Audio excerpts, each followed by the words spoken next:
잠언 12장입니다. 잠언 12장 5절에서 12절까지. 오늘은 의로운 자의 뿌리, 루트. 의로운 자의 뿌리. 성경에 보면 의로운 자의 뿌리, 또 모든 악의 뿌리, 이 뿌리가 나와요. 근데 오늘 잠언 12장 12절 같이 읽겠습니다. 사악한 자는 악인들의 그물을 원하나 의로운 자의 뿌리는 열매를 내느니라. 사악한 자는 악인들의 그물을 원하나 악인들의 그물을 원한다. 왜? 그물이 있어야 잡죠. 쉽게 잡죠. 사악한 자는 악인들의 그물을 원하나 현재 의로운 자의 뿌리는 열매를 맺느니라. 의로운 자의 뿌리입니다. 잠깐 기도하고 시작합시다. 위대하시고 거룩한 주 하나님 감사합니다. 하나님께서 주의 첫날 아침에 또 주의 말씀을 선포합니다. 주의 영께서 함께 해주시고 죄를 충만케 해주시며 은혜를 넘치게 하시고 또 위로부터 빛을 쏟아부어 주시고 또 비를 내려주신 하늘에 비를 내려주신 같이 저희 마음속에 뿌려진 모든 말씀이 풍부한 수분 강가에 심겨진 나무처럼 그렇게 수분이 충분히 공급될 수 있도록 주님께서 은혜 베풀어 주시길 간구합니다. 아버지 하나님 말씀을 전하는 종이나 듣는 모든 성도들 마음 가운데 이 말씀이 기록되길 원하고 이 말씀이 더 깊이 마음속에 간직되고 숨겨지고 쌓아두기를 원합니다. 주님께서 은혜 베풀어 주십시오. 감사드리며 주의 성기도합니다. 아멘. 오늘 공부할 말씀은 의로운 자의 뿌리는 열매를 내느니라 합니다. 나무에서 가장 중요한 것이 가지, 잎, 또 뿌리, 어디죠? 줄기, 뿌리 있죠. 나무에서 가장 중요한 것이 뿌리입니다. 물가에 뿌리를 내리면 그 나무는 잎이 무성하고 가뭄에도 시들지 않고 항상 열매를 많이 냅니다. 강가에 심겨진 나무가 복된 것은 그 나무의 뿌리가 강의 물을 흡수하기 때문입니다. 의로운 자의 뿌리는 의의 열매를 냅니다. 뱀의 뿌리에서 독사가 나옵니다. 이사야 14장 29절에 온 팔레스티나여 너를 친 자의 막대기가 부러졌다고 너는 기뻐하지 말라. 뱀의 뿌리에서 독사가 나오고 그의 열매는 날아대는 불뱀이 되리라. 뱀의 뿌리에서 독사가 나오고 막대기가 부러졌다, 가지가 부러졌다고 좋아하지 말라. 그거 부러진 거는 아무것도 아니다. 아직 뿌리가, 뱀의 뿌리에서 독사가 나오고 그의 열매는 날아대는 불뱀이 되리라. 농부들은 가시나무의 가지를 꺾거나 베는 것이 아니라 그 나무의 뿌리를 뽑고 뿌리를 죽여야 한다는 사실을 잘 압니다. 가지들을 다 베어내도 뿌리가 그대로 있으면 다시 자랍니다. 소용이 없다 이 말이죠. 풀도 마찬가지죠. 풀을 멜 때 밭에서 풀을 멜 때 뿌리를 뽑지 않으면 잡초는 금방 다시 밭고랑을 덮어버립니다. 주님은 악의 뿌리를 멸하시는 분입니다. 사탄의 머리를 부수고 마귀를 멸하실 때 그 뿌리채 뽑아버리십니다. 아모스 9장 2절에 그럼에도 내가 그 아모리 사람을 그들 앞에서 멸하였느니라. 그의 키는 백향목에 높이와 같고 그런 상수리 나무같이 강하나 그럼에도 내가 위로부터 그의 열매를 멸하고 아래로부터는 그의 뿌리들을 멸하였느니라. 그의 뿌리들을 멸하였느니라. 대환란 때 짐승과 거짓 던지는 한채로 불못에 던져짐으로 완전히 뿌리채 뽑힙니다. 사탄은 결박되어서 천년 동안 끝없이 깊은 구렁에 던져집니다. 주께서 사악한 자들을 멸하실 때 그 뿌리를 찍어서 불 속에 던지십니다. 마태복음 3장 10절에 이제 또한 도끼가 나무들의 뿌리에 놓였으니 그러므로 좋은 열매를 맺지 아니하는 나무마다 지켜 불 속에 던져지느니라. 주님께서는 가지를 치는 게 아니라 뿌리를 치신다. 뿌리를 치신다. 도끼가 나무 뿌리에 놓였다. 나무 가지가 아니라 뿌리를 찍어서 그 나무를 불 속에 던지신다고 하십니다. 모든 악의 뿌리는 돈을 사랑하는 겁니다. 자본주의 사회에 사는 크리스천들이 쉽게 인정하려 들지 않겠지만 성경은 디모데전서 6장 10절에 돈을 사랑하면 모든 악의 뿌리니 어떤 자들이 돈을 탐내다가 믿음에서 떠나 잘못하고 많은 고통으로 자기를 찔러 깨뜨렸도다.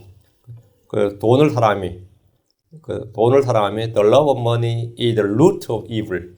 돈을 사람이 모든 악의 뿌리다. 킹제임스 성경에 나옵니다. The root. 돈을 사람이 뿌리다. 이거예요. 모든 원인이 거기가 다 돈 문제와 연관되어 있다. 모든 악을 찾아보면 그 뿌리가 다 돈과 연관되어 있어요. 그럼 의의 뿌리는 뭡니까? 의의 뿌리. 예수님은 이시의 뿌리시고 다윗의 뿌리이십니다. 다윗의 허리에서 나와서 다윗의 씨로 태어나셨기에 다윗의 아들이라 불리셨지만 다윗은 그분을 나의 주라고 불렀고 그분은 다윗의 뿌리가 되십니다. 계시록 5장 5절에 장로들 중에 한 사람이 내게 이르되 울지 말라 보라 유다지파의 사자 곧 다윗의 뿌리가 이기셨으므로 그 책을 펴며 그것의 7봉인을 떼시리라 하더라. 다윗의 뿌리가 이기셨으므로 계시록 20장 16절에도 나 예수는 내 천사를 보내 교회들 앞에서 이것들을 너에게 증언하게 하노라. 나는 다윗의 뿌리요 후손이요 빛나는 새벽별이라. 나는 다윗의 뿌리요. 다윗의 장막 다윗의 왕가를 유지해주고 일으켜주는 것은 다윗의 뿌리이신 예수 그리스도이십니다. 다윗은 죽었고 그 왕가는 몰락해서 더 이상 왕이 오를 자가 없었지만 다윗의 왕조는 다시 일어납니다. 하늘의 왕국 다윗의 왕좌에 앉으실 예수 그리스도가 다윗의 뿌리이시기 때문입니다. 예수는 유대인들과 이방인들의 뿌리입니다. 로마서 11장 16절에 18절. 첫 열매가 거룩하면 덩어리도 거룩하고 뿌리가 거룩하면 가지도 그러니라. 첫 열매가 거룩하면 덩어리도 거룩하고 뿌리가 거룩하면 가지들도 그러니라. 뿌리가 거룩하면, 여기서 뿌리가 거룩하면이라고 할 때 뿌리는 주 예수님입니다. 유대의 죽은 조상들이 아닙니다. 수많은 주석서들에서 뿌리를 아브라함, 이삭, 야곱이라는 식으로 서술하지만 뿌리는 예수 그리스도입니다. 17절. 또한 그 가지들 중에서 얼마가 꺾이고 야생 올리브나무인 내가 그들 가운데서 접붙여져서 그들과 함께 올리브나무의 뿌리와 기름짐에 참여하게 되었을진데, 가지들은 유대인들입니다. 이방인은 야생 올리브나무입니다. 믿지 않는 유대인들은 가지들 중에서 꺾이고 우리는 접붙여졌습니다. 그래서 우리는 예수님을 믿는 유대인들과 함께 올리브나무의 뿌리와 기름짐에 참여하게 되었습니다. 예수 그리스도의 신성한 성품, 신성한 권능에 참여하게 되었다는 말입니다. 우리는 그리스도 안에 뿌리를 내립니다. 우리에게 힘과 영향을 공급하시는 분은 예수님입니다. 예수님이 우리의 머리요 우리의 뿌리입니다. 로마 12장 18절. 그 가지들을 향하여 자랑하지 말라. 자랑할지라도 내가 뿌리를 지탱하지 않으며 뿌리가 너를 지탱하느니라. 뿌리가 너를 지탱하느니라. 우리의 뿌리는 예수 그리스도라고 했어요. 그 가지들은 유대인들입니다. 뿌리는 예수 그리스도입니다. 우리를 지탱해 주시는 분은 뿌리이신 예수 그리스도이십니다. 우리는 그리스도 위에 서를 잡고 그분 안에 뿌리를 내렸습니다. 에베소 3장 17절에 믿음을 통해 그리스도께서 너희 마음속에 거하게 하시고 너희가 또 사랑 안에서 뿌리를 내리고 털을 잡아 너희가 또 사랑 안에서 뿌리를 내리고, 그리스도 안에 뿌리를 내리라 이 말입니다. 골로새 2장 7절. 그분 안에서 뿌리를 내리고 세워지며 가르침을 받은 대로 믿음 안에 굳게 서서 그 안에서 넘치도록 감사를 드리라. 의로운 자의 뿌리는 열매를 맺는다는 것은 우리의 뿌리가 그리스도이시고 우리 자신이 그리스도 안에 뿌리를 내리고 있기 때문입니다. 그리스도 안에 있는 사람은 그분의 가지로서 열매를 맺고 더 많은 열매를 맺습니다.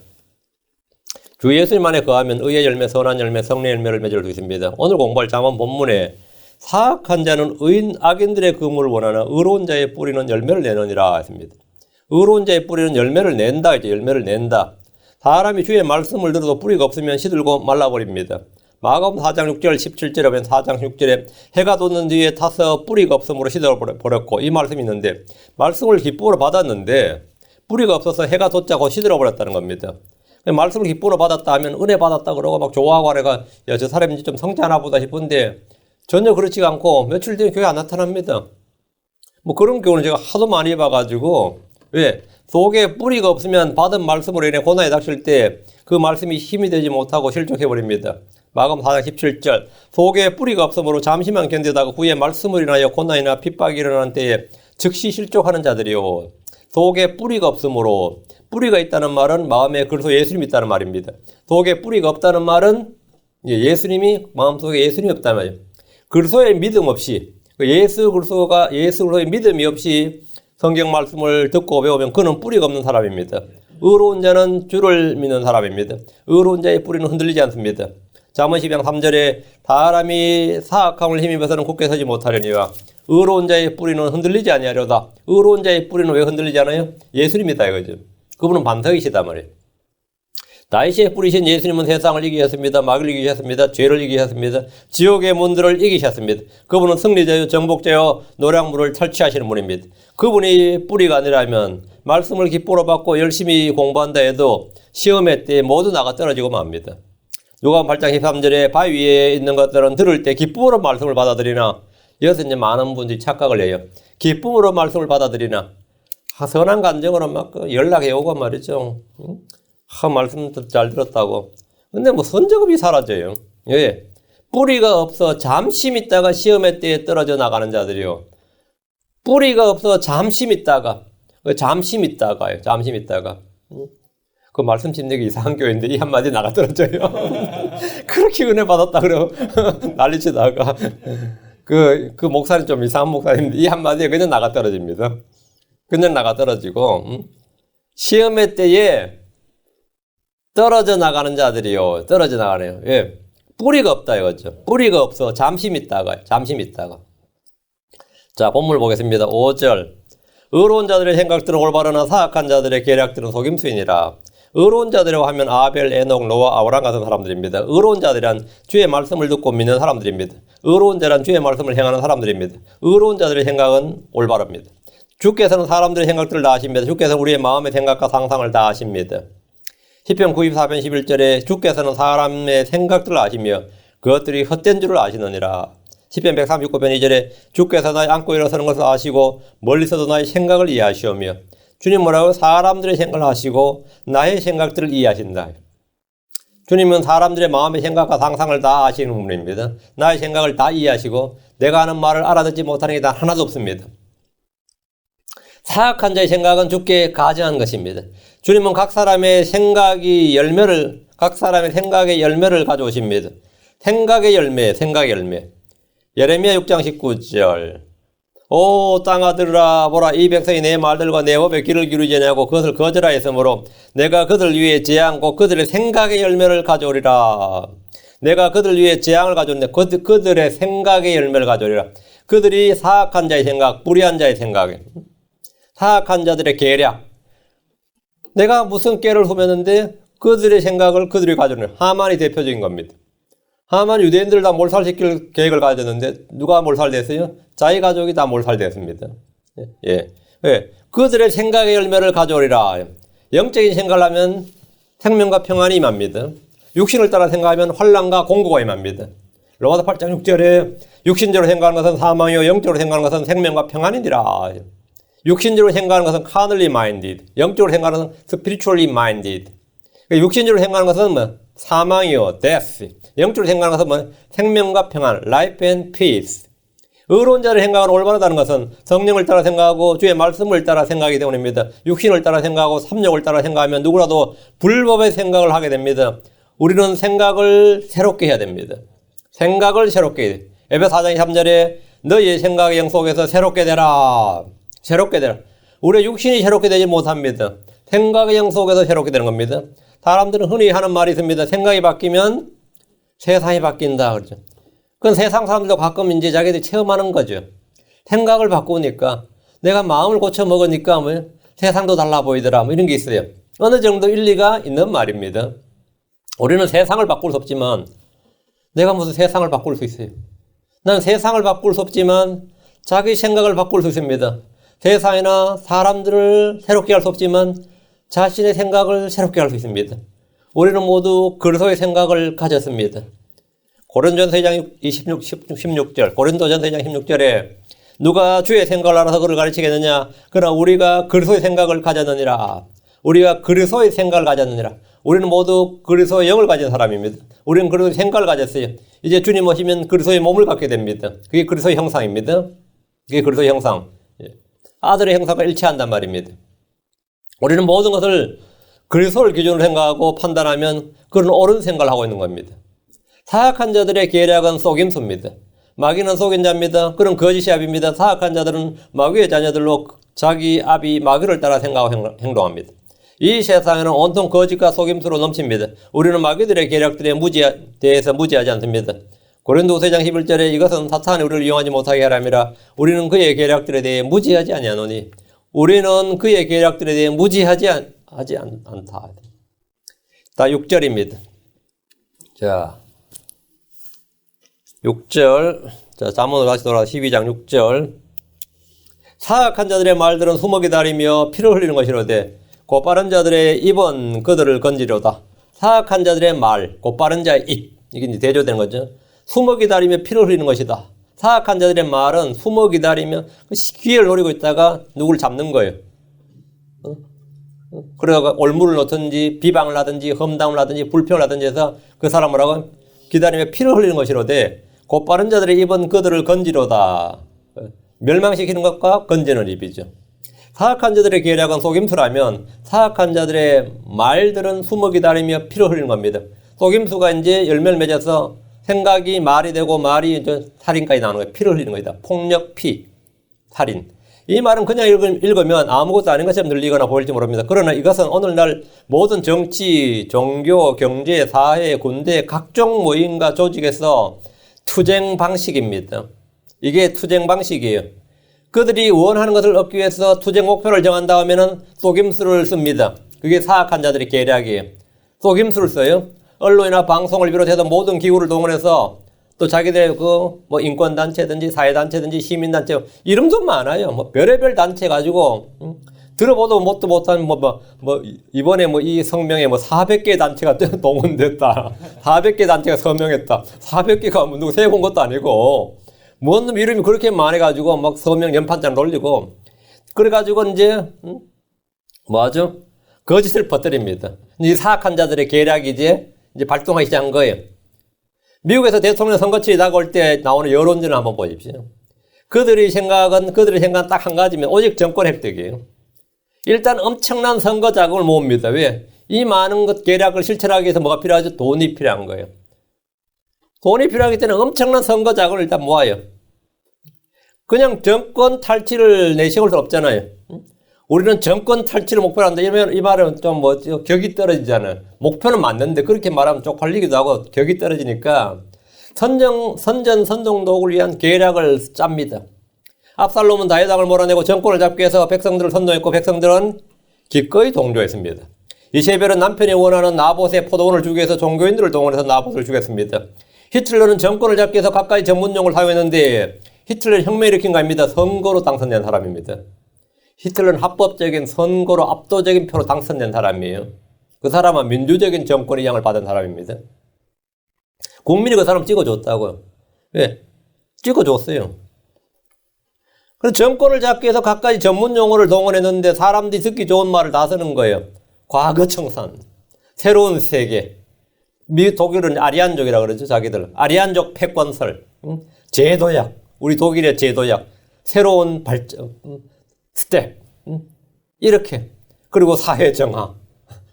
우리의 악을 말소하고 정의를 바로 세우고, 유럽의 질서를 바로 세우고, 이렇게 하겠다, 사회 정화. 그리고 유대인들을 다 몰아내겠다. 이러니까 어때요? 다 표를 줬어요. 그냥 정권 탈취하면은, 그냥 누가 그러는 거예요. 이렇게 하면은 좋대. 뭐가 온단 말이에요. 사악한 자들의 말들은 수먹이다리며, 다음 피를 흘리는 거라. 그 표준 사람들 다 전쟁 나서 다 죽었습니다. 그 히틀러한테 표준 사람들이 다 죽었어요. 다 군대로 붙들려갖고 다 죽었어요. 그 당시에 세금이 90%가 넘습니다. 전쟁 때는 세금이 90%가 넘어요.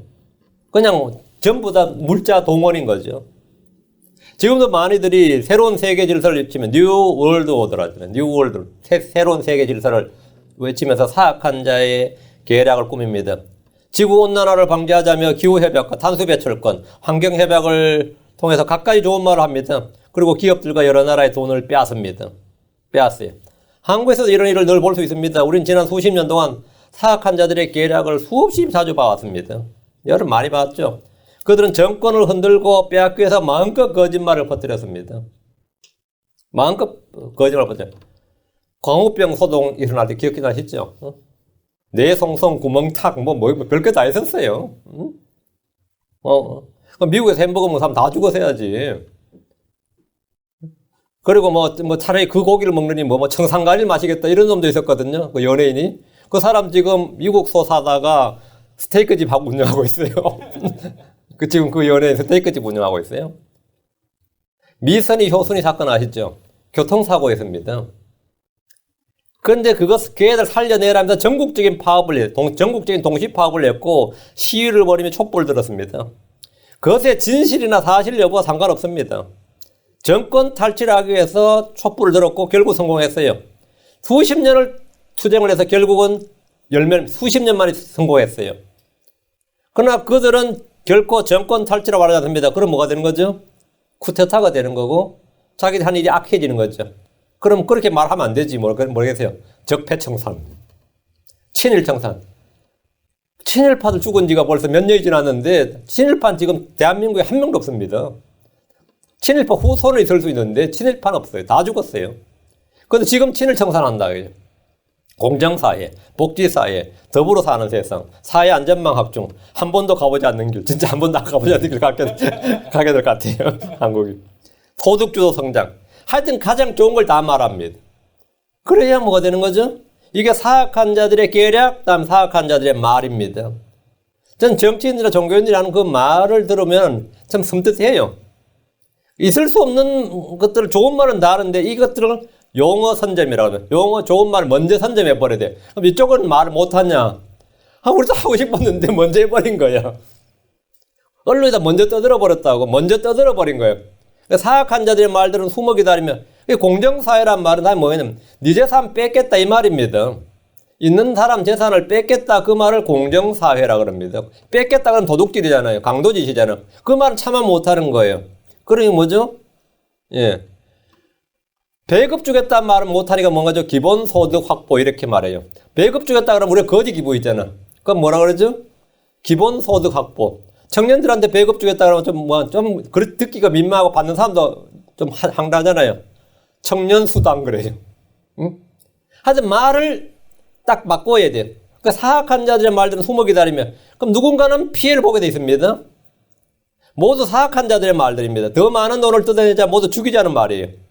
예수를 죽이자는 대제사장 가야바의 계획이나 말은 오늘날 정치인들이나 종교 지도자들이 하는 계략과 말과 정확히 일치합니다.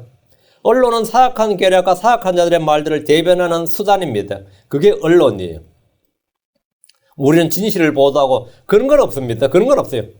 그들은 진실을 보도하는 것이 아니라 자기들이 믿게 하고 싶은 것들을 국민들이 믿도록 보도를 합니다. 국민들이 이렇게 믿어야 되는데 하면 그렇게 보도를 하는 거예요. 진실과는 아무 상관없습니다. 그러니까 뉴욕타임즈는 진실을 보다 놀고 있네. 트럼프가 나쁜 놈이라는 걸 국민들이 믿게 해야 돼. 그건 뭐라고요? 트럼프는 러시아와 합작했다. 그리고 사실은 미국을 배반했다고 그 논조를 계속 탄핵으로 몰아붙여야 되는 겁니다. 왜? 국민들이 그게 믿어줘야 되는데 사실은 힐러리 훨씬 더 나쁜 짓 많이 했거든요. 힐러리는 그런 말 안 합니다.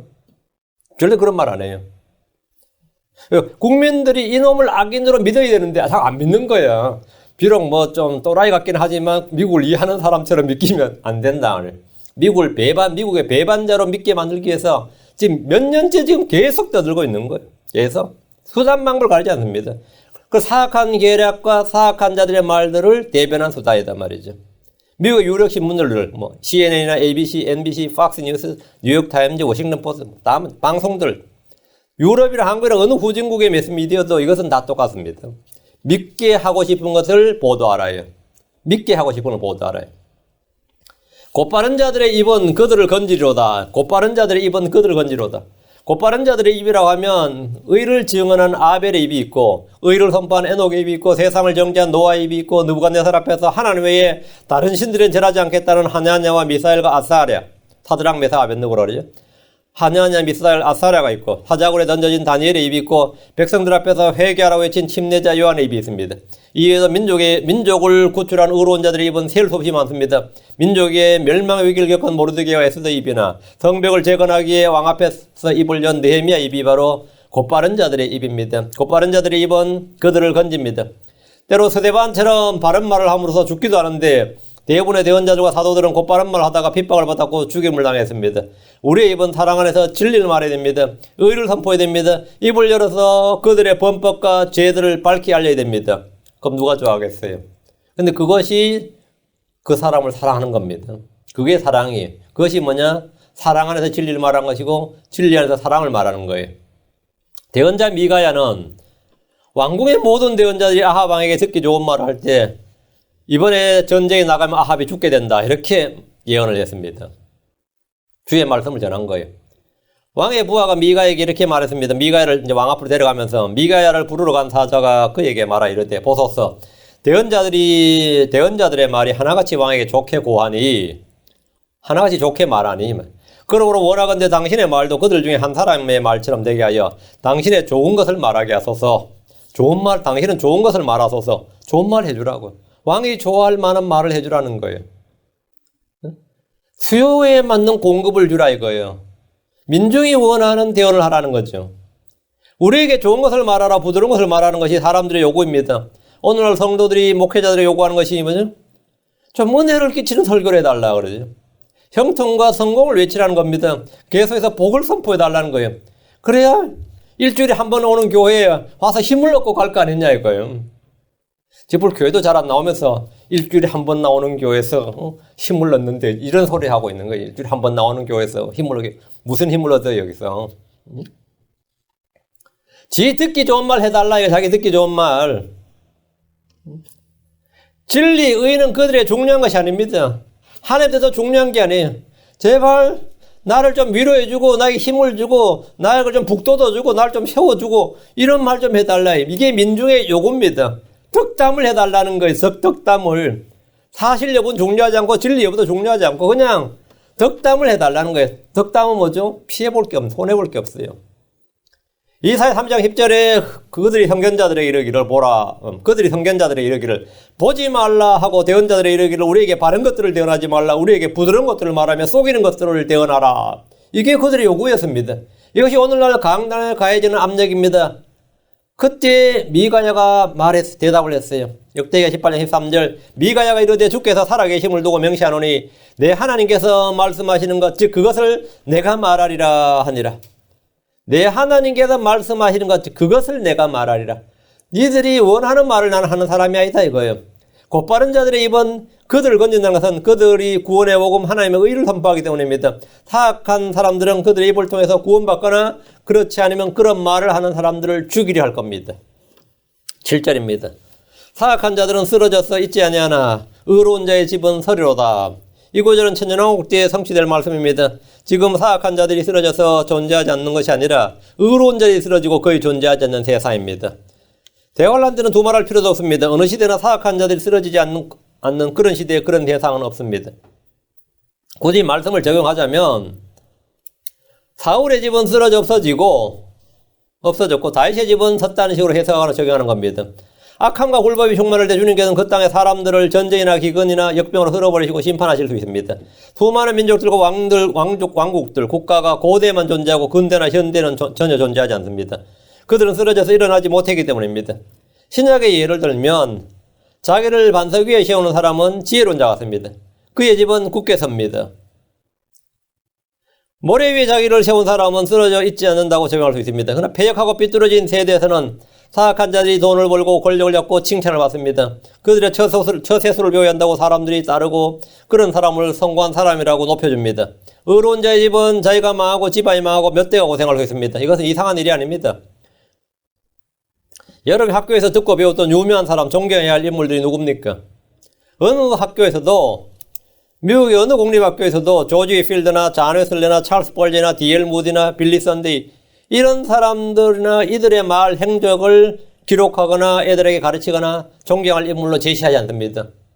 그런 사람 존경할 인물을 제시하잖아요. 그리고 학교를 초등학교, 중학교, 고등학교 졸업해서 이런 사람 한 명도 모를 수 있어요. 역사적 인물들 중에서 사도 베드로나 요한이나 바울을 존경하는 인물로 정한 아이들은 거의 없습니다. 존경하는 인물 말하라 그러면 이런 이름이 한 명도 안 나와요. 폴 이러면 깜짝 놀라지. 폴이 누군데 그랬지. 피러 그러면 누군데 피러가. 모릅니다. 사람들은 생명의 말씀, 의의 말씀을 선포하는 이들을 존경하고 따른 것이 아니라 사악한 자들을 따릅니다. 성경 말하기를 요한복음 8장 41절에 하나님에서 난 자는 하나님의 말씀들을 듣나니 그러므로 너희가 그것들을 듣지 않으면 너희가 하나님에서 나지 아니하였기 때문이라 하시니라. 하나님에서 난 자는 하나님의 말씀들을 듣나니 하나님의 말씀들을 듣나니 그러므로 너희가 그것들을 듣지 않으면 너희가 하나님에서 나지 아니하였기 때문이라. 이것으로 출생을 확인하는 거죠. 8절입니다. 다시 잠언으로 12장 8절. 사람은 자기 지혜대로 칭찬을 받으려니와 마음이 삐뚤어진 자는 멸시를 받으리라. 이 말씀은 하나님 앞에서 통용되는 진리입니다. 세상에서는 이도 안 먹히는 말이죠. 그리고 이 말씀은 천년왕국에서 통용되는 진리입니다. 구약 시대를 관통하는 진리 중에 하나가 하나님 앞에서 선한 왕이나 주를 누려하고 주의 복을 따라서 통치하는 왕은 칭찬을 받고 나라가 크게 번성했습니다. 다윗 왕이나 아사, 여호사밧, 히스기야, 요시야 등이 그런 사람입니다. 그들은 주를 따랐기에 민족도 같이 강해지고 번영했습니다. 왕들이 바알을 따르고 불법을 저지를 때 나라는 약해지고 망했습니다. 사사시대는 왕이 없었기 때문에 백성들이 자기들 마음대로 살았는데 그때도 주를 따르고 주의 복을 따르면 아무 문제가 없었지만 바알을 따르고 다른 신들을 따를 때 그들은 주변 민족들의 종이 되고 압제를 당했습니다. 천년왕국 때 이 말씀은 문자 그대로 상식이 됩니다. 사람은 자기 지혜대로 칭찬을 받고 마음이 삐뚤어진 자는 멸시를 받게 됩니다. 그러나 지금처럼 배교의 시대는 이 진리가 거꾸로 적용됩니다. 지금 이 시대에 그리스도 안에서 경건하게 살고자 하는 자는 반드시 박해를 받습니다. 핍박을 받습니다. 지금 이 시대에 의를 외치는 자들은 세상으로부터 전염병 같은 자요 세상의 온물이요 모든 것에 찌꺼기가 됩니다. 사도행전 24장 5절에 우리가 보면 이 사람은 바울은 말이에요. 전염병 같은 자요 세상에 두루 퍼진 유대인 모든 유대인들 가운데 선동을 일으키는 자며 나사렛 사람들의 분파의 주모자인데 전염병 같은 자 이 말이 뭐냐면 패스트예요. 이거 흑사병입니다. 유럽을 휩쓸었던 흑사병 있죠. 우리가 보면 이 사람은 전염병 같은 자요. 그런 선동가다 말이에요. 바울이 이 제사에서 받은 처우가 이러 있습니다. 고린도전서 4장 13절에 비방을 당하나 간절히 권면하노니 우리는 이날까지 세상의 오물같이 되고 모든 것에 찌꺼기가 되었노라. 우리는 이날까지 세상의 오물같이 되고 모든 것에 찌꺼기가 되었노라. 이것이 그 당시 사도 바울이 받았던 대우, 세상에서 받았던 대우가 이래요. 주를 따르는 자들을 향해 세상은 가만히 있지 않습니다. 없애버리라고 외칩니다. 사도 바울이 복음을 전하러 예루살렘을 갔다가 들은 말이 이겁니다. 사도행전 20장 22절에 그가 이 말하는 것까지 그들이 듣다가 소리 높이 이르되 이런 놈을 이 땅에서 없애버리라. 그를 살려두는 것은 마땅하지 아니하다 하며 이런 놈을 이 땅에서 없애버리라. 그를 살려두는 것은 마땅하지 아니하다. 크리스천들에 해서 예외가 아닙니다. 그럼 크리스천들은 어떤 대우를 받느냐? 히브리서 10장 33절에 한편으로 너희가 비방과 고난으로 말미암아 구경거리가 되었고 또 한편으로는 그렇게 취급받은 자들과 사귀는 자들이 되었으니 한편으로 너희가 비방과 고난으로 말미암아 구경거리가 되었대. 또 한편으로는 그렇게 취급받은 자들과 사귀는 자들이 되었으니 우리는 이 땅에서 멸치를 받은 자들입니다. 자문의 본문은 구약의 신정일시시대 그리고 하늘의 왕국에서 문자 그대로 적용되는 말씀입니다. 영적으로 하나님 앞에서는 어느 세대나 동일합니다. 9절입니다. 12장 9절 멸시를 받을지라도 종을 거느린 자는 자기를 높이고도 빵이 부족한 자보다 나으니라. 이 말씀은 참 실용주의 정신이 투철한 말씀이에요. 멸시를 받을지라도 뭐 체면이나 인기나 명예는 좀 떨어져도 종을 거느린 자는 말이에요. 자기를 높이고도 빵이 부족한 자보다 자존심 세우고 예술가다 그러고 철학자다 그러고 뭐 학문을 추구한다 그러면서 굶어 죽는 것보다는 어때요? 그게 훨씬 더 미국의 정신을 잘 보여주는 구절이 이 말씀은 명예보다는 실질을 숭상하는 말입니다. 사람들의 인기나 명예는 없어도 종을 거느리는 그런 부와 권세가 있는 것이 빛 좋은 교회 살고보다 낫다는 겁니다. 사람들이 재벌들의 인간성을 욕하고 더럽게 번 돈이니 뭐니 해도 그건 다 질투, 시기에 불과하고 일단 그런 부자들이 수많은 사람들을 거느리고 사는 것을 보면 혼자 고고한 척하면서도 아무것도 없이 굶는 사람보다는 100배는 낫다고 생각합니다. 나는 그런 속물근성이 없어 싶어요. 나는 전혀 그렇지 않다. 우리가 이 땅에 거부들을 볼 때 그들이 어떻게 돈을 벌었는지 몰라도 나름 존경하고 그들이 그런 자리까지 올라간 것에 대해서 경의를 표합니다. 그러나 자존심을 세우며 별별 좋은 말을 다 해도 거지로 사는 사람을 존경할 사람은 아무도 없습니다. 저 사람 거지긴 해도 정말 자존심 있는 사람이야 그래요. 개털이라 그러지요. 아무것도 아니라 그래요. 여러분 이 말을 이해하는 방법은 간단합니다. 나는 어떤지 몰라도 자기에게 적용하면 이해가 잘한다면 자기 자식들한테 적용하면 돼요. 내 자식이 가난한 철학자로 살겠다. 가난한 예술가로 살겠다. 돈을 벌기보다는 자존심을 지키며 거지의 길을 가겠다 하면 적극 지지하고 후원하겠습니까? 응? 나 미대 갈게 그러면 엄마들이 뭐라 그러죠? 굶어 죽어 그러죠. 음대 갈게 그러면 굶어 죽어. 딱 처음 나오는 말이 뭐죠? 그거 굶어 죽어. 난 철학과 갈게 그러면 미쳤나 그러죠. 미국에서 뭐 모르겠습니다만 먹고 살 길이 없는 과다 이래 보는 거죠. 응? 굶어 죽고 싶냐? 난 순수 학문을 하고 싶어. 미친 소리 한다 그래요. 그거 굉장히 중요한 건데 왜 그렇죠? 자기를 높이고도 빵이 부족한 자보다 그건 별거 아니단 말이죠. 자기는 똑똑한 자면서 자기를 높이고도 빵이 부족한 자 이런 사람이면 뭐죠? 소크라테스가 그랬죠. 마누라한테 늘 주에 뜯겼단 말이죠. 마르크스 그 사람 돈을 못 벌었습니다. 공산주의의 모든 이론을 근거한 사람이 막스하고 엥겔스입니다. 돈을 못 벌었어요. 또레 트로츠키 같은 사람, 스피노자 이런 사람들은 전부 다 자기를 높이고도 빵이 부족한 사람이었습니다. 프랑스가 자랑하는 철학자 루소가 있죠. 장자크 루소. 여러분 유명하죠. 돈이 없어서 자기 아들 5을 다 고아원에 보냈습니다. 자기 아들 5을 한 명도 못 키우고 다 고아원 보냈어요. 그들은 모두 자기를 대단히 높이는 자들이었고 엄청난 자부심을 가진 자들이었습니다. 지금은 그들이 뭐죠? 다 교과서에 등장하는 위대한 인물들처럼 보이지만 그들은 단지 일하기 싫어하는 게으른 불황자들에 불과했습니다. 사람들은 그들을 뭐라 부르죠? 사상가라 부릅니다. 계몽주의 사상가, 철학자라 불러요. 우리는 뭐라 부르냐면 불황자라 부릅니다. 불황자들이라 부릅니다. 10절입니다. 의로운 사람은 자기 짐승의 생명을 중히 여기나 사악한 자의 친절한 긍휼은 잔인하니라. 여기서 말하는 자기 짐승이란 가축들을 말합니다. 가축들은 중요한 자산입니다. 소나 양이나 낙타나 나귀나 염소 등은 농경국가에서 누구라도 소홀히 여기지 않는 아주 귀한 자산이죠. 값도 나오고 귀한 자산이. 의로운 사람은 자기 짐승의 생명을 중히 여긴다는 말은 동물 학대하지 않는다 이 말입니다. 율법에 신명기 15장 4절에 너는 소가 곡식을 밟을 때 소의 입에 마귀를 씌우지 말라. 너는 소가 곡식을 밟을 때 소의 입에 마귀를 씌우지 소의 입에 마귀를 씌우지 말라. 이게 바로 뭐냐 자기 짐승의 생명을 중히 여기는 거예요. 동물 사랑이에요. 일하는 소에게도 안식일은 사람과 동일하게 쉬게 했습니다. 안식일은 사람만 쉬는 게 아닙니다. 소나 나귀도 똑같이 쉬어야 돼요. 어떤 소가 구덩이에 빠지면 안식이라도 그것을 건져줘야 됩니다. 주께서는 공주의 날 짐승들을 먹이시고 가축들의 양식으로 풀을 나게 하시는 법입니다. 시편 36편 6절에 주의 의는 큰 산들과 같고 주의 심판들은 큰 기품과 같으니이다. 오 주여 주께서는 사람과 짐승을 보존하시나이다. 사람과 짐승을 보존하시나이다. 하나님의 생명 존중 사상이죠. 의로운 사람은 자기 짐승의 생명을 중히 여기느니라 하세요. 오늘 환경론자나 자연보호주의자들이나 동물 애호가들이 짐승을 사랑하는 것은 그들이 의롭기 때문이 아니라 지구를 어머니라 부르고 대지를 신이라 믿고 사람들이 동물들에서 진화되었다고 생각하는 데서 비롯된 겁니다. 자, 자기 짐승의 생명을 중히 여긴다. 자기 짐승뿐만 아니라 모든 짐승의 생명을 중히 여기는 최고의 종교가 뭐죠? 불교입니다. 살생금지잖아요. 파리도 안 잡아요. 여기 어디 가는 거 살인금지, 성경은 살인금지죠. 불교는 살인금지가 아니라 살생금지입니다. 살생금지. 살생금지하니까 뭐죠? 아무것도 못 줘. 육식이 아예 금지가 되는 거죠. 살생금지니까. 천연왕국도 아닌데 말이죠. 노아홍수전도 아니고. 그 생명을 중히 여기는 거, 그 사람 생명을 중히 여기서 그럴 것 같아요? 왜 그럼 그 사람은 살생금지죠? 한번 생각을 해본 적 있어요? 윤회사상 때문이에요. 저 구더기가 내 조상일 수 있잖아. 예, 윤회니까.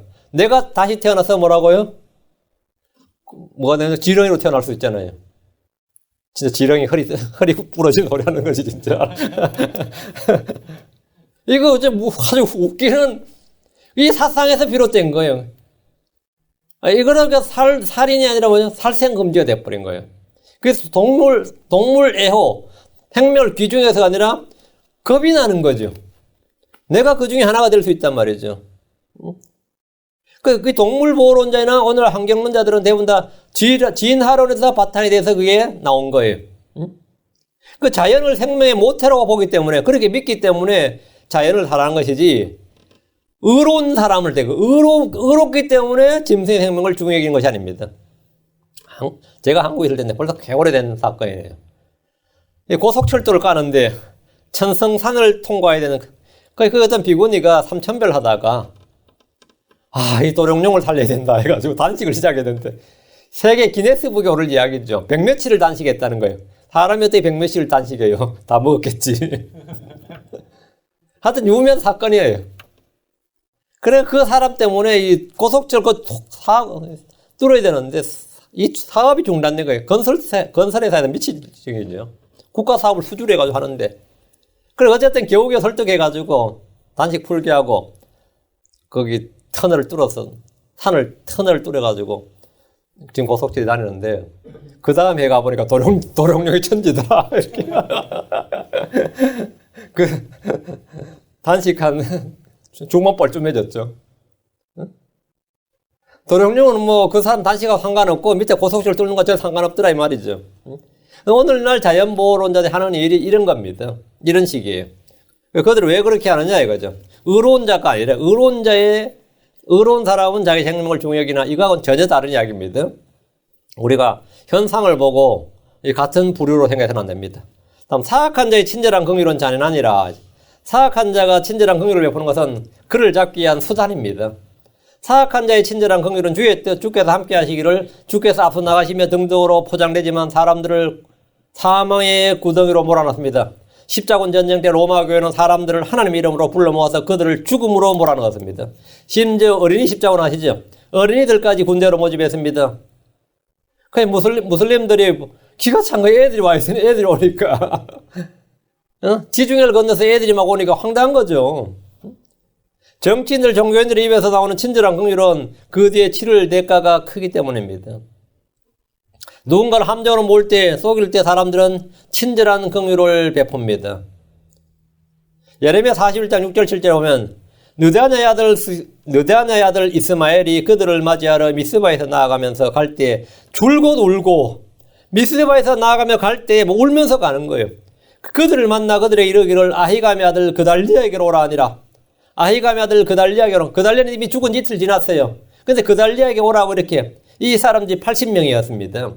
80명, 주의 집으로 가던 80명한테 이스마엘이라는 느다냐의 아들 이스마엘이 막 울면서 미스바에서 울면서 가서 그들을 만나가지고 아히감의 아들 그달리아에게로 오라고 그랬어요. 그래서 그달리아에게로 오라고 초청을 하니까 막 울면서 막 와서 그렇게 하니까 친절한 긍휼을 베푼 거죠.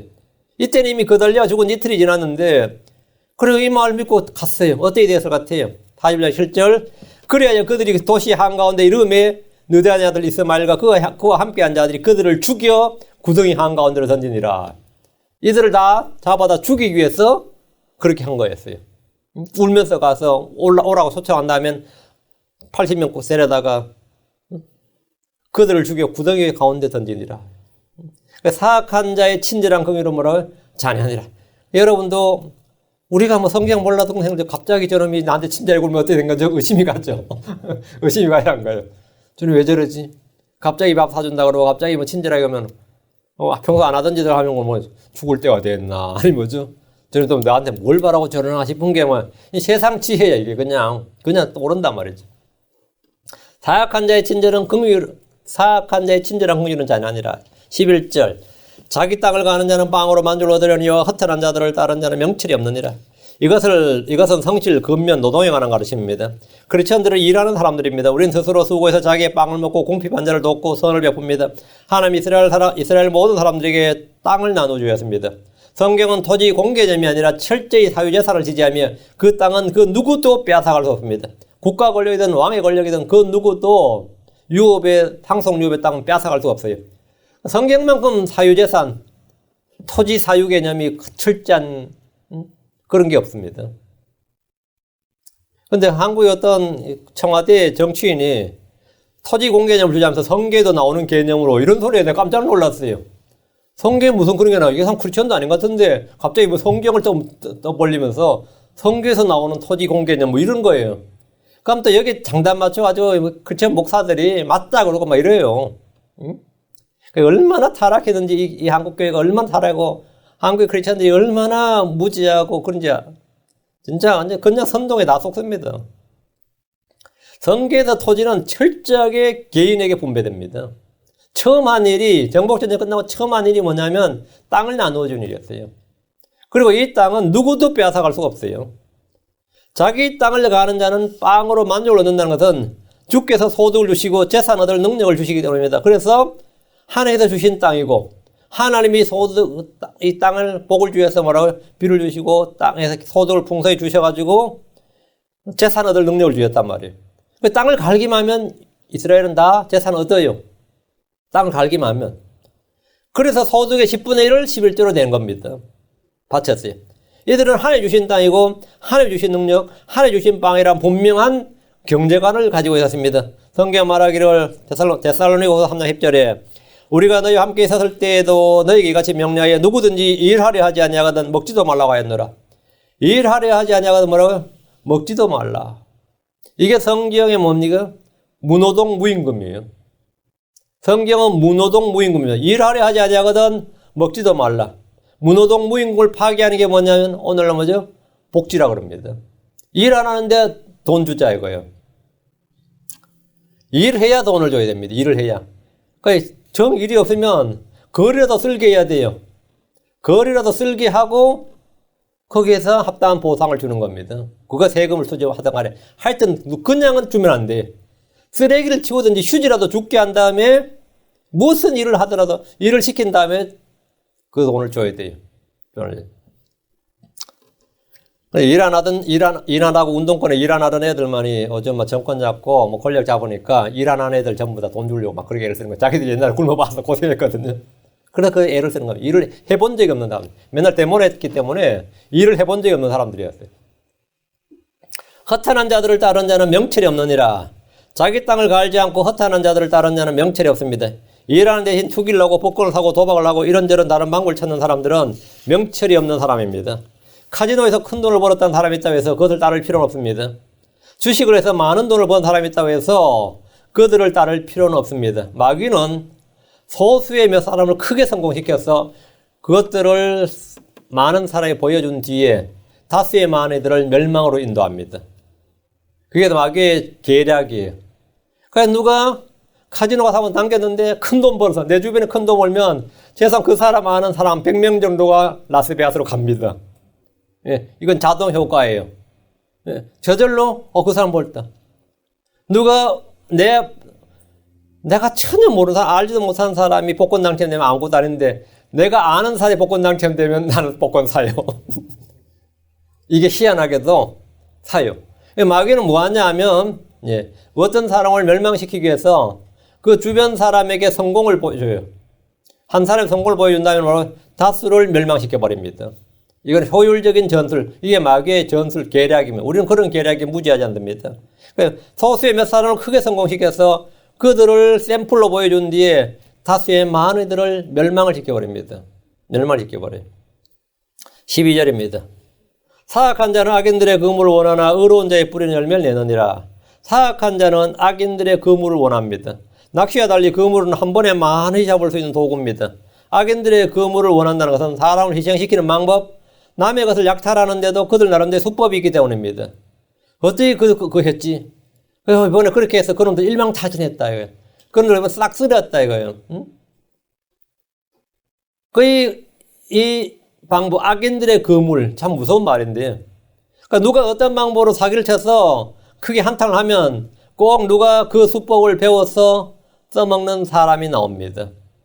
써먹는 사람이 나와요. 특히 이 후진국의 독재자들이 이런 일을 잘 합니다. 후진국 독재자들은 한 번에 전 국민의 재산을 싹 뺏는 방법이 하나 있어요. 그게 뭐죠? 화폐 개혁을 하는 겁니다. 이게 완전히 싸그리 뺏을 수 있는 방법입니다. 화폐 개혁을 해버린 거예요. 뭐 이런 식으로 이 정치 권력을 잡으면 기업에 관한 몇 가지 법률만 바꾸면 대부분의 기업들은 다 쓰러집니다. 숫자 몇 개만 바꾸든지 법률 몇 가지만 바꿔도 이 전부 다 기업을 국유화시킬 수 있어요. 국유화시킬 수 있습니다. 그래서 이게 뭐냐면 악인들의 그물입니다. 마찬가지로 우리 국민들의 돈을 뺏는 방법도 쉬워요. 그냥 뺐으면 그건 세금이죠. 세금은 예를 들어 30%까지 하면 30%만 이제 국민들의 돈을 이제 국가가 가져가는데 60%를 뺏고 싶어. 자동으로 막 뺏고 싶은 방법은 다양합니다. 그게 이제 막 투자를 하라는 거예요. 투자를 하라는 거예요. 채권 사라 투자. 그거 전부 다 돈 뺏는 방법이에요. 응? 나중에 줄게. 근데 나중에 줄게 하는데 그때는 뭡니까? 돈 쓰고 돈이 없어. 법을 만드는 거예요. 65세부터 주기로 했는데 70세였는데 주겠습니다. 이렇게 5년간 띵겨 먹는 거예요. 다음에는 내가 지급률을 낮추겠습니다. 본래는 이만큼 주기로 했는데 뭐 낮추겠습니다. 다음에는 돈이 없습니다. 돈 뜯어먹는 방법은 뭐 수두룩 합니다. 근데 그 방법 괜찮다 그러면 다 도입합니다. 다 도입해요. 사악한 자는 악인들의 그물을 원하기 때문입니다. 어떤 병원이 보험 사기를 쳐서 매출 올리면 그것을 따라하는 병원들이 수두룩하게 생깁니다. 한국에 갑자기 요양병원이 몇십 배 늘었어요. 그 한국 국민 숫자 비해서 요양병원이 너무 많아. 근데 왜 이렇게 늘었나 조사를 해봤더니 이게 돈이 되는 거예요. 아무리 입원시켜도 이게 요양병원이 병원이 아니라 뭐가 되는 거죠? 요양원이? 아파트가 된 거야. 여기 그냥 입원시키고 먹고 자기 다 해버린 거죠. 그 다음에는 치료했다 그래가지고 계속 이 의료보험공단에서 돈을 요구하는 거예요. 그래서 엄청나게 도움이 되는 거예요. 너무너무 도움이 되는 거예요. 응? 근데 남이 그렇게 하면 그거 불법이잖아. 그럴 것 같죠? 아, 그 좋은 방법이네. 그래요. 사악한 자는 뭘 원한다고요? 악인들의 그물을 원하나. 야, 그거 괜찮은 방법이네.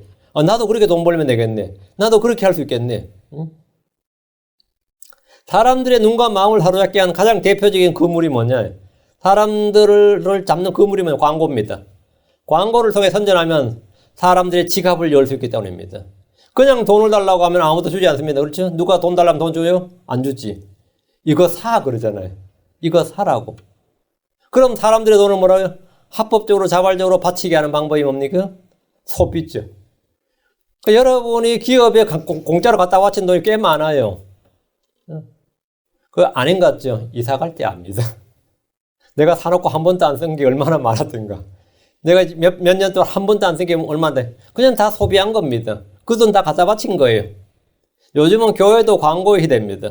목사들도 자기를 광고하는데 많은 노력을 기울입니다. 요즘 미디어 시대라 하잖아요. 이것이 사람들을 낚는 좋은 그물이기 때문입니다. 그러나 의로운 자의 뿌리는 열매를 내느니라. 의로운 자의 뿌리는 흔들리지 않습니다. 의로운 자의 뿌리는 열매를 냅니다. 예수 그리스도 안에 뿌리를 내리고 있다면 그는 의의 열매를 냅니다. 성례의 열매를 냅니다. 진리의 말씀에 꾸준히 거하는 자는 자유롭게 되고 열매를 냅니다. 요한복음 15장의 참 포도나무나 로마서 11장의 좋은 올리브 나무에서 말한 것처럼 예수는 우리의 뿌리고 나무다. 우리는 뭐라 그분의 가지다. 우리는 그분의 가지로서 뿌리에서 모든 영양과 진액을 공급받아서 열매를 맺는 자들입니다. 그럼 내가 이 진리를 믿으면 뭐가 되나? 그 믿음에 내가 그거 하고 있으면 여러분은 열매를 내는 자들이다. 열매를 내는 자들이다. 그 생각의 열매가 나오고, 그다음에 말의 열매, 행위의 열매가 나옵니다. 여러분 그리스도 안에 계속해서 꾸준히 거하고 있으면 됩니다. 그분은 우리의 뭐다? 뿌리시다. 의로운 자의 뿌리는 열매를 내느니라. 예수를 속아 우리에게 열매를 내신다 이 말입니다. 기도하겠습니다. 위대하고 거룩한 주 하나님 감사합니다. 하나님께서 은혜 복을 주셔서 오늘 선포한 모든 말씀 성도들 마음 가운데 잘 간직되도록 도와주시고 은혜 베풀어 주셔서 참 저희가 풍성한 성례 열매, 의의 열매, 선한 행의 열매를 내게 하시고 또 입술에서는 참 입술의 열매들을 내고 생각의 열매들이 늘 건전하고 생명과 평안으로 맺히도록 인도하여 주시옵소서. 아버지 하나님께서 은혜 부시고 오늘 온종일 주의 말씀이 넘치도록 선포되게 하시고 저희가 말씀 속에 가도록 도와주십시오. 감사드리며 주의 성기도합니다. 아멘.